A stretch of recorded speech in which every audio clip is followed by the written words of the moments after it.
Good afternoon, everyone. Today I'm going to show you how to replace your purge valve on a 2003 Hyundai Sonata V6 engine. If you're wondering what that is, that's this little guy right here behind your intake manifold. Now, the reason why we're replacing this on my father's car is because he has a common problem where you fill the gas tank and it's very hard for the engine to start. Now, this would make you believe that it was a fuel pump, fuel sending unit, clogged fuel filter, or bad injectors. Well, turns out this is a common problem.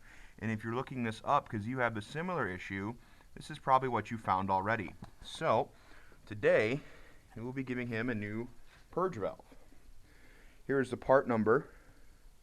It's a Dorman 1911-800. I got this from Discount Auto Parts for $21, but it was $9.50 shipped. But it was here the next day, even though it'll tell you 3 to 7 days. You may not have the luck I had, but that's just what you're expected to see. Here's the actual purge valve. As you can see, it is metal or some hard plastic. It feels like metal. And this is what goes bad. And then they also send you this little wiring harness. I'm told this doesn't fit and you may not need it, but it is there just in case you do.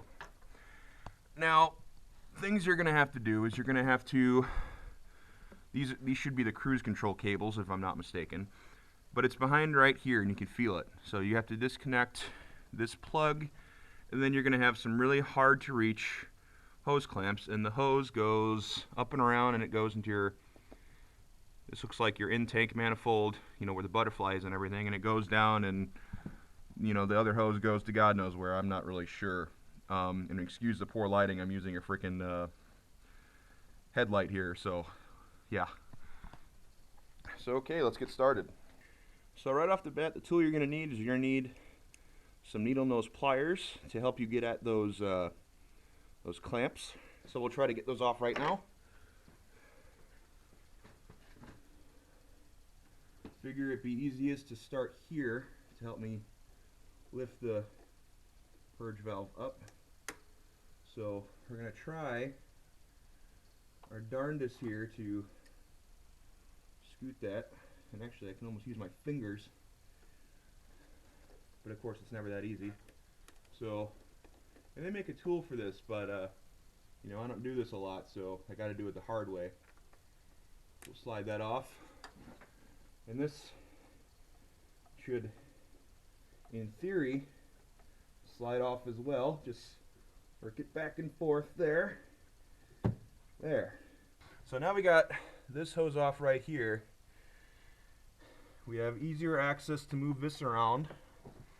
And now what I'd like to do next is get this clip off. So, see, it's much easier to bring up and out.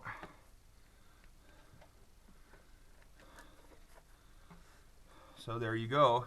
You can see that with that hose disconnected from here, it's a lot easier to bring this up and out. Okay, next we can freely move the solenoid as we please with this disconnected from your throttle body assembly here. Now is the tricky part of how in the world do you unplug this? Well, we'll start by taking the rest of this hose off, and we'll set this to the side. Yep.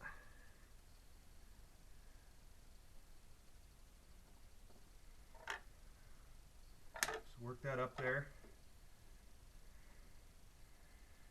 Just a little bit more.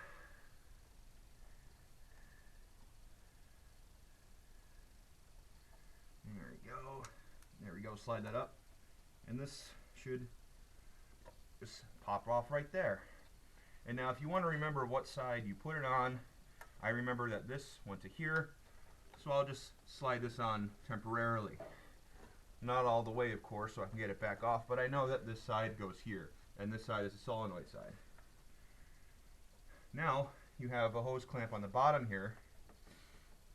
Same principle, just squeeze those two tabs down, slide them down the hose, and then just slowly back and forth twist the solenoid purge valve out. Now this hose should stay up here like this, and if it falls down, it shouldn't be easy, it should be easy to find, but it should stay up here for tension. Just kidding, it just fell down. Well, we'll deal with that later. Now, the big thing is here, and it looks like you can slide this back a little bit, is how this is held on to the purge valve. Let's see here. Well, the thing about Hyundai is they last a long time. Unfortunately, I can't seem to figure out how to release their clips, so I may have to edit this out. Alright, I'm back, everyone. Didn't want to bore you with me trying to figure out how to get this off. So if I bring you over here, you'll see there's this little wire clip, right?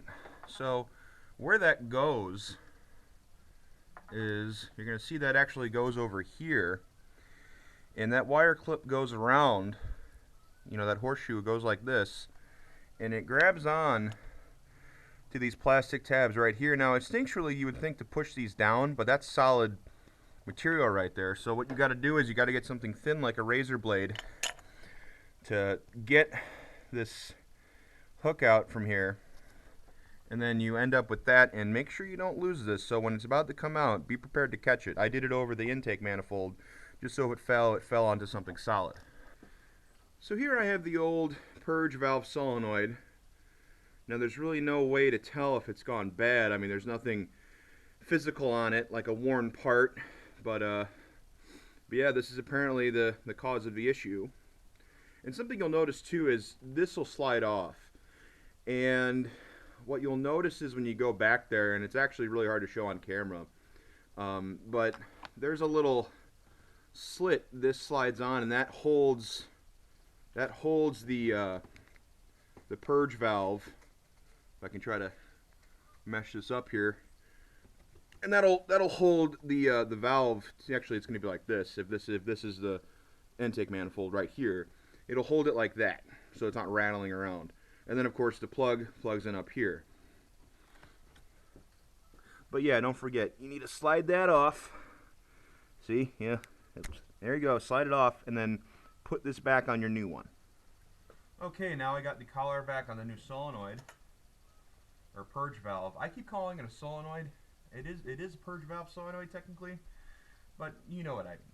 So we just plug that guy back on. We take our little annoying metal clip and we slide that back on, and make sure that that piece of metal is tucked behind this plastic thing right here. That's what holds it in. And you can see what the metal holds down. It holds down these clips that I thought you had to push in, but no, that's not the case. Next we take our hose, and remember what side we put it on, because we put the side that went back on the intake temporarily. So we will just slide this guy back on like so. And we know what way the solenoid went because the plug is coming from the driver's side of the car, and it works its way towards the passenger side, so we know that this is supposed to face this way. The plug is supposed to face your driver's side. And I did get that hose back, guys. You just have to reach down in there. So if it falls, it won't fall. Or excuse me, it won't fall far. So we'll just twist this guy back on, and we'll work our way down. And we want to try to slide that little rubber grommet, and you'll see it right here. It's this little slit. Kind of got to do it by feel, and oh my goodness, somehow I did it. And we just slide this guy back on like so, and we get our pliers. We get this guy, slide him back on there. Just a little more, buddy. There you go. It's nice and tight. And I probably should have done this while it was still up in the air, but it shouldn't be too hard. Just pinch this like so. Work its way back up. Hang on.